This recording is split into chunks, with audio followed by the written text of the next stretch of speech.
SND Group, Deputy Tonino Picula. 2 minutes, take a floor, please. Hvala.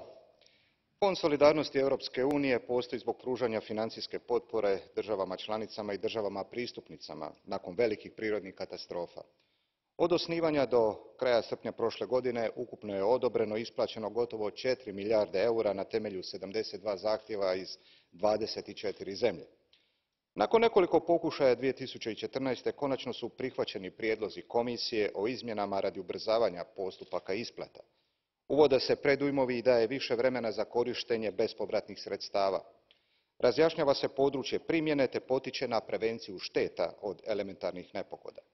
Međutim, najveći problem fonda je svakako spora isplata odobrenih sredstava. Bez obzira na spomenute reforme mora proći minimalno do 10 tjedana prije isplate, jer dopuštenje moraju dati i Vijeće i Parlament. U praksi je rok i duži. Primjerice, novac za poplave koje su pogodile Hrvatsku i ostale zemlje u regiji u svibnju 2014. Komisija odobrila u listopadu, ali ga je Parlament potvrdio tek u prosincu iste godine, nakon punih 7 mjeseci. U narodu postoji izreka tko pomaže odmah, pomaže dvostruko. Smatram da nedostaje jači financijski instrument kako bi se mogao pokriti veći udio u ukupnom trošku šteta.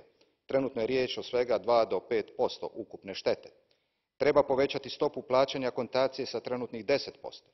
Tako ćemo zaista iskazati solidarnost i zajamčiti brzu pomoć ljudima pogođenim velikim elementarnim nepogodama. Valja izbjeći situacije kada se žrtve osjećaju napušteno u dugom razdoblju od katastrofe do uplate sredstava fonda. Ovo izvješće, ali i rezolucija o posljedicama katastrofalnih potresa u Italiji jesu dobar set prijedloga pomoći stradalim građanima jer poboljšavaju rješenja Komisije. To se odnosi na trajanje isplate pomoći, mjere prevencije, provedbu ex ante uvjeta u kohezijskoj politici, sinhronizaciju postojećih instrumenata Europske unije, transparentnost u trošenju dodijeljenih sredstava i suradnju različitih razina odlučivanja.